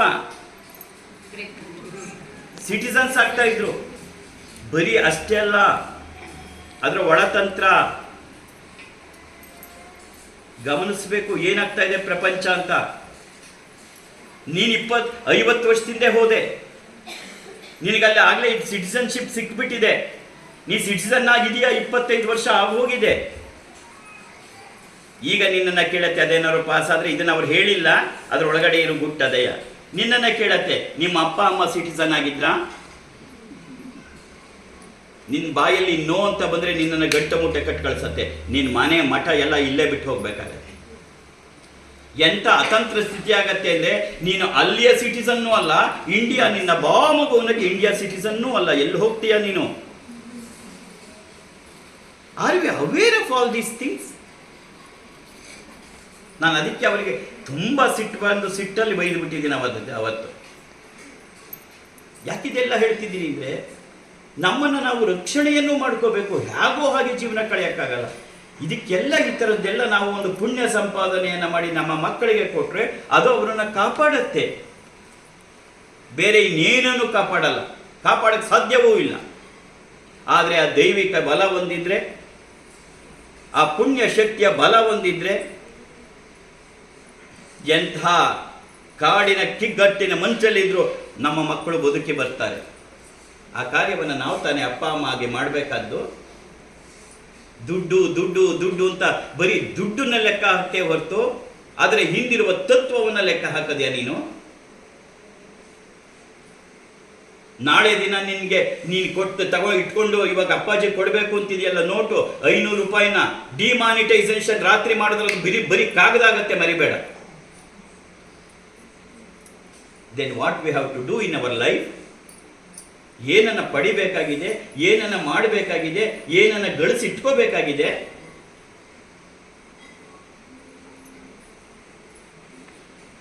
ಯಾಕಿಷ್ಟೆಲ್ಲ ಹೇಳ್ತಿದ್ದೀನಿ ಅಂದರೆ, ನೀ ಬಂದಿದೆಯಾ, ನೀ ದುಡ್ಡು ಕೊಟ್ಟಿದ್ದೀಯ, ನಾನು ಇಸ್ಕೋಬೇಕು ಅಂತ ಇಸ್ಕೋತಾ ಇಲ್ಲ. ನಿನಗೆ ಅರ್ಥ ಆಗಬೇಕು. ನೀನು ಅರ್ಥ ಆಗಿ ಅರ್ಪಣೆಯ ಮನೋಭಾವದಿಂದ ಕೊಡಬೇಕು. ಹೇ ದುರ್ಗೆ, ನಿನ್ನದನ್ನು ಪಡೆದಿದೆ, ಇದು ನಿನಗೆ ಅರ್ಪಣೆಯನ್ನು ಮನೋಭಾವದಿಂದ ಕೊಡಬೇಕಿದ್ದು ಅಪ್ಪಾಜಿಗಲ್ಲ. ನೀನು ಕೊಡುವ 1 ನಯಾ ಪೈಸನೂ ನಾನು ಉಪಯೋಗಿಸಲ್ಲ. I make it very very clear. ನನ್ನ ಜೀವನ ತುಂಬ ಚೆನ್ನಾಗಿದೆ. ನನಗೆ ವಾಸ್ತವವಾಗಿ ತಿಂಗಳಿಗೆ 55,000 ರೂಪಾಯಿ ಪೆನ್ಷನ್ ಬರ್ತಾ ಇದೆ. ನಾನು ಅದ್ರ ದುಡ್ಡೇ ಉಪಯೋಗಿಸೋಕ್ಕಾಗ್ತಿಲ್ಲ. ಯಾಕೆಂದರೆ ನಾನು ಇರೋದೆಲ್ಲ ನಿಮ್ಮಂಥವ್ರ ಮನೆಯಲ್ಲಿ. ಊಟ ತಿಂಡಿ ಎಲ್ಲ ಕಳೆದು ಹೋಗುತ್ತೆ. ಅಮೇರಿಕಕ್ಕೆ ಟಿಕೆಟ್ ಹಾಕಿ ಕರೆಸ್ಕೋತಾರೆ. 24ನೇ ತಾರೀಕು ಆಸ್ಟ್ರೇಲಿಯಾ ನ್ಯೂಜಿಲೆಂಡ್ಗೆ ಅಪ್ಪ ಬಾ ಬಾ ಅಂತ ಕರೀತು. ನನಗೆ ಯಾವ ದುಡ್ಡು? ಇನ್ಫ್ಯಾಕ್ಟ್ ಆ ಉಳಿಸಿದ ದುಡ್ಡನ್ನು ನಾನು ದುರ್ಗಾ ಸಂಸ್ಥಾನಕ್ಕೆ ಹಾಕಿದ್ದೀನಿ. ಆ ಒಂದು ಕಾರ್ಯಕ್ಕೆ ನನ್ನನ್ನು ಉಪಯೋಗಿಸ್ಕೊತಿದ್ದಾಳೆ ತಾಯಿ ಎನ್ನುವ ಕಣ್ಣೀರು ಬರಬೇಕು. ಅಮ್ಮ ನನಗೆ ಇಂಥ ಅವಕಾಶ ಕೊಟ್ಟಿದ್ದಾರೆ ತಾಯಿ, ಥ್ಯಾಂಕ್ ಯು ಅಮ್ಮ, thank you, you give me once again such opportunity. ಅಮ್ಮ ನನ್ನ ಜೀವನದಲ್ಲಿ ಮತ್ತೆ ಮತ್ತೆ ನನಗೆ ನಿನಗೆ ಹೀಗೆ ಮಾಡುವಂಥ ಸೇವೆ ಮಾಡುವ ಅವಕಾಶ ಕೊಡು ತಾಯಿ. ಅಂಡ್ ದುರ್ಗಾ ಸಂಸ್ಥಾನ ಯಾವುದೇ ಒಂದು ಲಾಭವನ್ನಾಗಲಿ ಅಥವಾ ಯಾವುದೋ ಒಂದು ಹಿತಾಸಕ್ತಿಯನ್ನು ಕಾಪಾಡಕ್ಕಾಗಿ ಇಲ್ಲ. ಆ ದಿವ್ಯ ದೈವಿಕ ಶಕ್ತಿಯನ್ನ, ಭಾರತದ ಆಧ್ಯಾತ್ಮಿಕ ಶಕ್ತಿಯನ್ನ ಸ್ವಾಮಿ ವಿವೇಕಾನಂದ ಹೇಳಿದಾಗೆ ಕಾಪಾಡ್ತಕ್ಕಂಥ ಒಂದು ಕೇಂದ್ರವಾಗಿ ನಿಲ್ಲತ್ತದು. ಲಕ್ಷಾಂತರ ಜನ ಅಲ್ಲಿಗೆ ಬಂದು ಹೋಗ್ತಾರೆ. ಕಲ್ಪನೆ ಅಲ್ಲ, ಭ್ರಮೆ ಅಲ್ಲ, ಇದು ಮುಂದೆ ವಾಸ್ತವವಾದ ಸತ್ಯ. ಆಗ ನೀನು ಕೊಟ್ಟಿದ ಒಂದೊಂದು ನಯ, ಅವರು ಒಬ್ಬೊಬ್ಬರು ಒಂದೊಂದು ತುಟ್ಟ ಊಟ ಮಾಡಿದಾಗ ಬರುವ ಪುಣ್ಯ ನಿನ್ನ ಪಾಲ್ದಾಗತ್ತೆ. ಕೊನೆಯದಾಗಿ ಒಂದು ಮಾತು ಹೇಳ್ತೀನಿ, ಇದು ನಿರಂತರವಾದ ಪ್ರಕ್ರಿಯೆ ಅಲ್ಲ. ನನಗೆ ದುಡ್ಡು ಸಾಕಾಯ್ತು ಅನ್ನೋಷ್ಟು ಬಂದ ಮೇಲೆ ಅಪ್ಪ ನಾ ಕೊಡ್ತೀನಿ ಅಂದ್ರು ನಿನ್ನ ಕೈಲಿ ಇಸ್ಕೋತೀನಿ ಅಂತ ಅನ್ಕೋಬೇಡ. ಖಂಡಿತವಾಗ್ಲೂ ಇಸ್ಕೊಳ್ಳಲ್ಲ. I make it very very clear.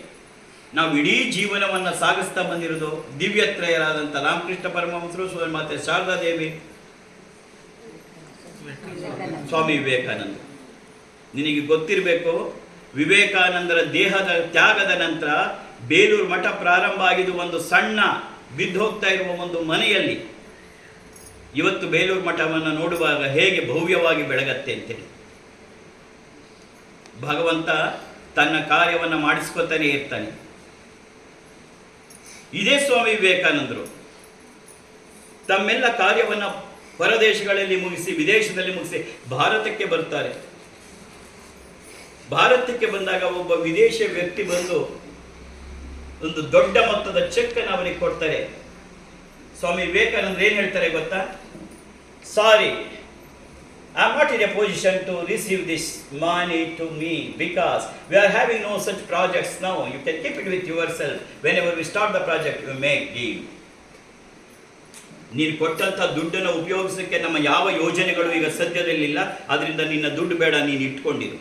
ಏನಾದರೂ ಅಂಥ ಯೋಜನೆ ಬಂದರೆ ಮಾತ್ರ ಮುಂದೆ ನಾನು ತಗೋತೀವಿ. ಹೊರತು ದುಡ್ಡು ಕೂಡ ಹಾಕೋದು ನಮ್ಮ ದುರ್ಗಾ ಸಂಸ್ಥಾನದ ಧ್ಯೇಯನೂ ಅಲ್ಲ. ಒಂದು ಕಾರ್ಯಕ್ಕಾಗಿ ಅದು ನಿಂತಿದೆ. ಅದು ಕಾರ್ಯಾರಂಭ ಮಾಡಿದಾಗ ತಾನು ನಡೆಸತ್ತೆ. ಅಂದಮೇಲೆ ಆಮೇಲೆ ಬರೋ ದುಡ್ಡೆಲ್ಲ ಇಸ್ಕೊತೀವಿ ಅಂದ್ರೆ ಖಂಡಿತವಾಗ್ಲೂ ಇಸ್ಕೊಳ್ಳಲ್ಲ. ಅವತ್ತು ನಿನಗೆ ಚೆನ್ನಾಗಾಗ್ಬೋದು, ಇನ್ನುವೇ ಅವತ್ತು ಇನ್ನೂ ಹೆಚ್ಚಿಗೆ ಕೊಡ್ಬೋದು, ಆದರೆ ತಗೊಳ್ಳೋ ಸ್ಟೇಜಲ್ಲಿ ನಾನೇ ಇರಲ್ಲ. ಈ ಆದರ್ಶಗಳ ಬೆನ್ನಲ್ಲಿ ನಾವು ಈ ದುರ್ಗಾ ಸಂಸ್ಥಾನವನ್ನು ಮಾಡ್ತಿರೋದು. ಈ ಒಂದು ತತ್ವಗಳ ಹಿನ್ನೆಲೆಯಲ್ಲಿ ನಾನು ನಿನ್ನ ಹತ್ರ ದುಡ್ಡನ್ನು ತಗೋತಾ ಇದ್ದೀನಿ. ಕೇವಲ ಒಂದೇ ಒಂದು ಕಾರಣಕ್ಕಾಗಿ, ಪುಣ್ಯದ ಲಾಭ, ಪುಣ್ಯದ ಭಾಗ ನಿನಗೆ ತಲುಪಬೇಕು ಅಂತ. ಸತ್ಯ ಹೇಳಬೇಕು ಅಂದರೆ ಕೂತ್ ಕಡೆ ಮನಸ್ಸು ಮಾಡಿ 4 ಫೋನ್ ಮಾಡಿದ್ರೆ ದುರ್ಗಾ ಸಂಸ್ಥಾನ ಆಗೋಗ್ಬಿಡತ್ತೆ. ಅದು ನನಗೆ ಗೊತ್ತು. ನಾನು ಹಿಂದೆನೇ ಹೇಳಿದ್ದೆ, ನನ್ನ ಗುರು ನನಗೇನು ಕಲಿಸಿದ್ರು ಅಂತ. ಸುಮಾರು 25 ವರ್ಷದ ಹಿಂದೆ ಮೂಲ ಆಶ್ರಮ ದೊಡ್ಡ ಮುದುವಾಡಿಯ ದತ್ತ ಸದಾನಂದಾಶ್ರಮದಲ್ಲಿ ಗುಡಿಸಲು ಹಾಕಿ ಅಡುಗೆ ಮಾಡಿ ಬಂದ ಭಕ್ತರಿಗೆ ಊಟ ಬಡಿಸ್ತಾ ಇತ್ತು. ಸ್ವಾಮಿ ವಿರಜಾನಂದ್ರ ಹೇಳಿದ್ರು, ನಾಗೇಂದ್ರ ಇಲ್ಲಿ ಒಂದು ಸಣ್ಣ ಅಡುಗೆ ಮನೆ ಏನಾದ್ರು ಕಟ್ಟಬೇಕಪ್ಪ, ಇದು ಹೀಗೆ ಮುಂದುವರಿಯೋಕ್ಕಾಗಲ್ಲ. ಆಯಿತು ಸ್ವಾಮೀಜಿ ಅಂತಂದೆ. ಆಗಿನ ಕಾಲಕ್ಕೆ ಡೈನಿಂಗ್ ಹಾಲ್ ಅಲ್ಲ, ಅಡುಗೆ ಮನೆ. ಅದರ ಎಸ್ಟಿಮೇಷನ್ 35,000 ಅವತ್ತಿಗೆ. ಸ್ವಾಮೀಜಿ ಹಿಂದೆ ಇರು ನೋಡೋಣ ಅಂತಂದ್ರು. ಅದೇ ಸಮಯಕ್ಕೆ ಕೋಡೇಸ್ ಕಂಪನಿಯವರು, ಇದೆಲ್ಲ ಎಷ್ಟು ಚೆನ್ನಾಗಿ ನಡೆದ ಘಟನೆಗಳು. ಕೋಡೇಸ್ ಕಂಪನಿಯವರು ಬಂದರು, ಅಲ್ಲಿಗೆ ತುಂಬ ನಡ್ಕೊತಾ ಇದ್ರು.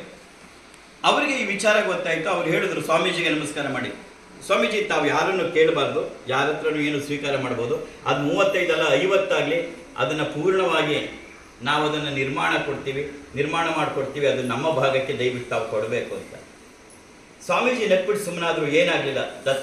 ದತ್ತಾತ್ರೇಯರಿಗೆ ಮಹಾಮಂಗಳಾರತಿ ಊಟ ಎಲ್ಲ ಆಯ್ತು. ಅವ್ರು ಹೊರಡುವಾಗ ಹೇಳಿದ್ರು, ಇಲ್ಲ ಬೇಡ, ನೀವು ಕೊಡ್ತೀನಿ ಅಂದರೆ ನಾನು ಬೇಕಾದಾಗ ಅದನ್ನು ಉಪಯೋಗಿಸ್ಕೊತೀನಿ, ಈಗ ಸದ್ಯಕ್ಕೆ ಬೇಡ ಅಂತ. ಅವ್ರು ಹೊರಟು ಹೋದ್ಮೇಲೆ ನನಗನ್ನಿಸ್ತು. ಆಮೇಲೆ ಕರೆದು ಹೇಳಿದ್ರು ಸ್ವಾಮೀಜಿ, ನಾಗೇಂದ್ರ ನೋಡು ಅನೌನ್ಸ್ ಮಾಡೋಣ, ನಾವಾಗೆ ಯಾರನ್ನು ಕೇಳಬಾರ್ದು, ಆದರೆ ತಿಳಿ ಹೇಳಬೇಕು, ಹೀಗೆ ನಡೀತಾ ಇದೆ ಅಂತ ಹೇಳಬೇಕು. ಯಾವತ್ತೂ ಇದೊಂದು ನಾವು ಇವತ್ತೂ ನಡೆಸ್ಕೊಂಬರೋದು, ನಾವು ಯಾರನ್ನು ಕೇಳಲ್ಲ, ಆದರೆ ಈಗ ಕೊಡ್ತೀನಿ ಅಂದರೆ ತಿರಸ್ಕಾರ ಮಾಡಿಲ್ಲ. ಯಾರನ್ನು ಕೇಳಬಾರ್ದು, ಅವರವಕ್ಕೆ ಕೊಡ್ತೀವಿ ಅಂದರೆ ಎಷ್ಟಾದ್ರೂ ಕೊಡಲಿ, 100 50 ಎಷ್ಟು ಕೊಟ್ಟರು ನಾಗೇಂದ್ರ ಅದನ್ನು ರೆಡಿ ಮಾಡಿ ಬಂದುತ್ತ. ನಾನು ಬ್ಯಾಂಕಲ್ಲಿ ಕೆಲಸದಲ್ಲಿ ಇದ್ದಿದ್ದು, ಹಾಗಾಗಿ ಇವರು ವರ್ತನೆ ನನಗೆ ವಿಚಿತ್ರವಾಗಿ ಕಾಣಿಸ್ತು. ನಾನು ನಮ್ಮ ಗುರುಗಳನ್ನ ಕೇಳಿದೆ, ಸ್ವಾಮೀಜಿ ಇದೇನು ನನಗೆ ಅರ್ಥ ಆಗ್ತಿಲ್ಲ, ಅವ್ರ ಪಾಡಿಗೆ ಅವರು ಕಟ್ಟಿಸ್ಕೊಡ್ತೀನಿ ಅಂತ ಹೇಳಿದ್ರೆ ನೀವು ಒಪ್ಕೊಳ್ಳೋದೇನೆಯ ಯಾರೋ ಕೊಡು 50 ರೂಪಾಯಿ 5 ರೂಪಾಯಿ 500 ರೂಪಾಯಿ ನಿಸ್ಕೋ ಅಂತೀರಲ್ಲ, ನನಗಿದೇನು ಅರ್ಥ ಆಗಲಿಲ್ಲ, ಯಾಕೆ ಸ್ವಾಮೀಜಿ ಅಂತ. ಅವರು ನನ್ನನ್ನು ದುರ್ಗುಟ್ಕೊಂಡು ನೋಡಿ ಹೇಳಿದ್ರು, ಏನಂತ ತಿಳ್ಕೊಂಡಿದ್ದೆ ನಾಗೇಂದ್ರ, ಇದು ಬರೀ ಅಡುಗೆ ಮನೆ ಅಲ್ಲ, ಇದು ಒಂದು ಪುಣ್ಯದ ಕೇಂದ್ರ. ಇಲ್ಲಿ ಆಗುವ ಅಡಿಗೆಗಳನ್ನು ಮುಂದೆ 1000 ಜನ ಊಟ ಮಾಡ್ಕೊಂಡು ಹೋಗ್ತಾರೆ, ಅದರ ಬರುವ ಪುಣ್ಯ ಕೋಡೆ ಒಬ್ರಿಗೆ ಕೊಟ್ಬಿಟ್ಟು ಕಳಿಸ್ಬಿಡ್ಲ ನಾನು. ಇದು ಪುಣ್ಯ ಹಂಚುವ ಕಾರ್ಯ, ಬರೀ ಅಡುಗೆ ಮನೆ ಕಟ್ತಾ ಇಲ್ಲ, ಇದೊಂದು ಪುಣ್ಯ ಹಂಚುವ ಕಾರ್ಯ. ಅದರಿಂದ 5 ರೂಪಾಯಿ ಕೊಟ್ಟವ್ರಿಗೂ ಆ ಪುಣ್ಯ ಹೋಗಬೇಕು, 50 ಕೊಟ್ಟವ್ರಿಗೂ ಹೋಗಬೇಕು, 500ಕ್ಕೆ ಕೊಡಬೇಕು. ನಾವು ಪುಣ್ಯ ಹಂಚಕ್ಕೋಸ್ಕರ ಅಡುಗೆ ಮನೆ ಕಟ್ತಾ ಇದ್ದೀವಿ ಹೊರತು ಅಡುಗೆ ಮನೆ ಬೇಕು ಅಂತ ಅವ್ರಿಗೆ ಹೋಗ್ತಿದ್ದೆ. ನೀನು ಎಚ್ಚರಿಕೆ ಅಂದಿರು, ಪುಣ್ಯವನ್ನು ತೆಗೆದು ಯಾರೋ ಒಬ್ರಿಗೆ ಕೊಟ್ಬಿಡಕ್ಕಲ್ಲ ನಾವು ಇಲ್ಲಿ ಕೂತಿರೋದು. ದತ್ತಾತ್ರೇಯರು ನಮ್ಮನಿಲ್ಲಿ ಅದಕ್ಕೆಲ್ಲ ಕೂರಿಸಿರೋದು, 4 ಜನಕ್ಕೆ ಹಂಚಿಕೆ ಕೂರಿಸಿರೋದು. ನಿನಗೆ ಸ್ವಲ್ಪ ಶ್ರಮ ಆದರೂ ಪರವಾಗಿಲ್ಲ, ಈ ಕಾರ್ಯ ಮಾಡು ಅಂತ ಹೇಳೋದು. ಇದು ಜೀವನದಲ್ಲಿ ನಾವು ನಡ್ಕೊಂಬಂದಂತಹ ರೀತಿ, ನಾವು ಅನುಸರಿಸ್ಕೊಂಡು ಬಂದಂತಹ ತತ್ವಗಳು. ಆ ತತ್ವಗಳಿಗೆ ಭಂಗ ಮಾಡಿ ಯಾವುದೋ ಒಂದು ದುರ್ಗ ಸಂಸ್ಥಾನ ಕಟ್ಟಬೇಕಾದ ಅವಶ್ಯಕತೆ ಇಲ್ವೇ ಇಲ್ಲ. ಹಾಗಾಗಿ ಅಂಥ ಪುಣ್ಯದ ಫಲ ನಿನಗೆ ದೊರಕಲಿ. ನಿನ್ನ ಕುಟುಂಬ, ಹಿಂದಿನ ತಲೆಮಾರುಗಳು, ಗತಿಸಿ ಹೋಗಿರುವ ತಲೆಮಾರುಗಳು, ಮುಂದೆ ಬರ್ತಕ್ಕಂಥ ತಲೆಮಾರುಗಳು, ಮಕ್ಕಳು ಮೊಮ್ಮಕ್ಕಳು ನಿನ್ನ ಈ ಕಾರ್ಯದಿಂದ, ಪುಣ್ಯ ಕಾರ್ಯದಿಂದ ಅವರು ಆನಂದವಾಗಿರಲಿ ಅನ್ನೋ ಒಂದೇ ಒಂದು ಉದ್ದೇಶದಿಂದ ನಿನ್ನ ಹತ್ರ ಇವತ್ತು ನಾನು ಕಾಣಿಕೆಗಳನ್ನು ಸ್ವೀಕಾರ ಮಾಡ್ತಾ ಇದ್ದೀನಿ ಮತ್ತು ಆಶೀರ್ವಾದವನ್ನು ಮಾಡ್ತಾ ಇದ್ದೀನಿ. ಅದಕ್ಕೋಸ್ಕರವೇ ಅನೇಕ ಕಡೆ ನಾವು ದುರ್ಗಾ ಸಂಸ್ಥಾನವನ್ನು ಮಾಡ್ತೀವಿ ಅಂದಾಗ ಅನೇಕ ಕಡೆ ಭೂಮಿಗಳನ್ನು ದಾನವಾಗಿ ಕೊಡಕ್ಕೆ ಬಂದರು, 10-12 ಎಕರೆಗಳನ್ನು ಕೂಡ ಕೊಡಕ್ಕೆ ಬಂದರು. ಆದರೆ ತಾಯಿಯ ಒಪ್ಪಲಿಲ್ಲ. ಆದರೆ ಕಟ್ಟ ಕಡೆಯಲ್ಲಿ ನಾವು ಅದನ್ನು ದೊಡ್ಡ ಮೊತ್ತವನ್ನೇ ಕೊಟ್ಟು ಅದನ್ನು ಖರೀದಿ ಮಾಡಿದ್ವಿ. ಇತ್ತೀಚೆಗೆ ನಾವು ಮಾಡಿದ್ದಲ್ಲ, ನೀನು ಕೊಟ್ಟ ದುಡ್ಡಿನಿಂದ. ಅದು ಕರ್ನಾಟಕದಲ್ಲಿ ಕುಂಭಮೇಳ ನಡೆಯತಕ್ಕಂಥ ಪ್ರಸಿದ್ಧವಾದಂಥ ತ್ರಿವೇಣಿ ಸಂಗಮ ತಿರುಮಕೂಡ್ಲು ನರಸೀಪುರದಲ್ಲಿ, ಅದು ನದಿಯ ತೀರದಲ್ಲಿ, ಸಂಗಮದ ಹತ್ತಿರದಲ್ಲಿ. ದುರ್ಗಾ ಸಂಸ್ಥಾನಕ್ಕೆ ಬಂದವರಿಗೆ ನಾವು ಸ್ಥಾನದ ವ್ಯವಸ್ಥೆ ಮಾಡೋದೇ ಇಲ್ಲ. ಯಾಕೆಂದರೆ 1 ಕಿಲೋಮೀಟರ್ ನಡ್ಕೊಂಡು ಹೋದರೆ ತ್ರಿವೇಣಿ ಸಂಗಮ, ಕಾವೇರಿ, ಕಪಿಲ ಮತ್ತು ಸ್ಫಟಿಕ ಸರೋವರದ ಸಂಗಮ. ಇದು ಮುಳುಗಾಕ್ಬಿಟ್ಟು ದುರ್ಗಮ್ಮನ ಸಹ ನೋಡಿ, ಪುಣ್ಯದ ಒಟ್ಟೊಟ್ಟಿಗೆ ಸೇರ್ಕೋಬೇಕು ಆ ಕಾರ್ಯ ಎಲ್ಲ. ಹಾಗಾಗಿ ತಾಯಿ ಅದನ್ನು ನಡೆಸ್ತಾ ಇದ್ದಾಳೆ. ಹಾಗಾಗಿ ಇದಿಷ್ಟನ್ನು ಮನಸ್ಸಲ್ಲಿ ಇಟ್ಕೊಂಡು ಸಮರ್ಪಣಾ ಮನೋಭಾವದಿಂದ, ಅಮ್ಮ ನಿನ್ನದನ್ನು ನಿನಗೆ ಕೊಡ್ತಿದ್ದೀನಿ, ಅಪ್ಪಾಜಿ ಕೊಡ್ತಿದ್ದೀನಿ ಅನ್ನೋ ಭಾವ ಇಟ್ಕೋಬೇಡ. ಅಪ್ಪಾಜಿ ನೀ ಕೊಡ್ತೀನಿ ಅನ್ನೋದಾರು ಕೊಡ್ಲು ಬೇಡ, ಹಾಗೆ ಹೋಗು, ನನ್ನ ಆಶೀರ್ವಾದ ಇದೆ. ಆದರೆ ಅಮ್ಮ ದುರ್ಗೆ, ನೀನು ದುರ್ಗತಿ ನಾಶಿನಿ, ನೀನು ಕೊಟ್ಟಿದ್ದನ್ನು ನಿನಗೆ ಸಮರ್ಪಣೆ ಮಾಡುವ ದಿವ್ಯವಾದ ಅವಕಾಶ ಕೊಟ್ಟಿದೆಯಮ್ಮ, ಅದಕ್ಕಾಗಿ ನಿನಗೆ ನಾನು ವಂದನೆಗಳನ್ನು ಅರ್ಪಿಸ್ತೀನಿ ಅಂಥೇಳಿ ಅವಳಿಗೆ ನಮಸ್ಕಾರವನ್ನು ಮಾಡಿ, ಅಮ್ಮ ಇದು ನಿನಗೆ ಸಮರ್ಪಣೆ ಅಂತ ಮಾಡಬೇಕು. ಆ ಒಂದು ದಿವ್ಯವಾದ ಕಾರ್ಯ ಹಾಗೆ ನಡೀತಾ ಹೋಗಬೇಕು. ನಮ್ಮಲ್ಲೂ ಕೂಡ ಆ ದಿವ್ಯವಾದ ಮನೋಭಾವ ಬೆಳೆದ ಹಾಗೆ ಅನನ್ಯಾಶ್ಚಿಂತೆಯಂತೋ ಮಾಯೇ ಜನ ಪರ್ಯುಪಾಸತೆ ತೇಷಾಂ ನಿತ್ಯಾಭಿಯುಕ್ತಾನಾಂ ಯೋಗಕ್ಷೇಮಂ ವಹಾಮ್ಯಹಂ ಅಂತ ಹೇಳಿದಾಗ ಭಗವಂತ ನಮ್ಮ ಯೋಗಕ್ಷೇಮವನ್ನು ಮಾಡ್ಕೋತಾನೆ. ಹಾಗಾಗಿ ತಾಯಿಯ ಕೃಪೆಯನ್ನು, ತಾಯಿಯ ಆಶೀರ್ವಾದವನ್ನು ನಿನಗೆ ಕೊಡ್ತಾ ನಿನ್ನ ಭಕ್ತಿಯುತವಾದಂತಹ ಭಕ್ತಿಯ ಕಾಣಿಕೆಗಳನ್ನು ಅಪ್ಪಾಜಿ ಈಗ ಸ್ವೀಕಾರ ಮಾಡ್ತಾ ಹೋಗ್ತಾರೆ. ಜೈ ಶ್ರೀ ಮಾತಾ, ಜೈ ಶ್ರೀ ಮಾತಾ, ಜೈ ಶ್ರೀ ಮಾತಾ, ಜೈ ಶ್ರೀ ಮಾತಾ, ಜೈ ಶ್ರೀ ಮಾತಾ. ಜೈ Shri Mata. Sit straight, take a long breath. Sarvamangala ಮಾಂಗಲ್ಯೆ ಶಿವೆ ಸರ್ವಾರ್ಥ ಸಾಧಿಕೆ ಶರಣ್ಯೆ ತ್ರಯಂಬಕೆ Gauri Narayani ನಮೋಸ್ತುತೆ. Sarvamangala ಮಾಂಗಲ್ಯೆ ಶಿವೆ ಸರ್ವಾರ್ಥ ಸಾಧಿಕೆ ಶರಣ್ಯೆ ತ್ರಯಂಬಕೆ Gauri Gauri Narayani नमोस्तुते। श्री जगदीश्वरी दुर्गा माता स्वागतम् ಬಮ್ಮ ಹಚ್ಕೊಡು ದೀಪ. श्री जगदीश्वरी दुर्गा माता स्वागतम् सुस्वागतम् राजराजेश्वरी राजीवनेत्री शिवमनोरञ्जनी भवभयभञ्जनी राजराजेश्वरी राजीवनेत्री शिवमनोरञ्जनी भवभयभञ्जनी श्री जगदीश्वरी दुर्गा माता स्वागतम् सुस्वागतम् सृष्टिस्थितिलयकारिणी देवी सृष्टिस्थितिलयकारिणी देवी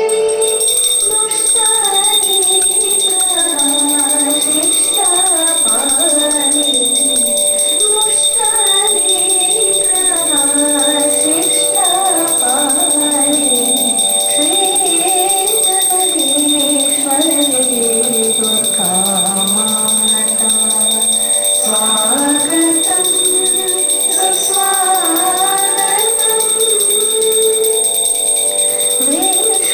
विश्वरूपिणी देवी विश्वरूपिणी देवी पालय मां सदा पापविनाशिनी पालय मां सदा पापविनाशिनी श्री जगदीश्वरी दुर्गा माता स्वागतम् सुस्वागतम् श्री जगदीश्वरी श्री जगदीश्वरी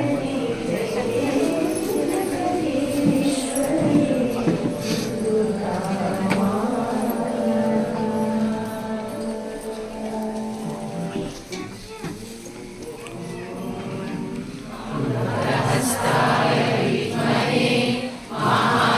महाशक्तिनेत्राय धीमहि तन्नो अप्पाजि प्रचोदयात्। ॐ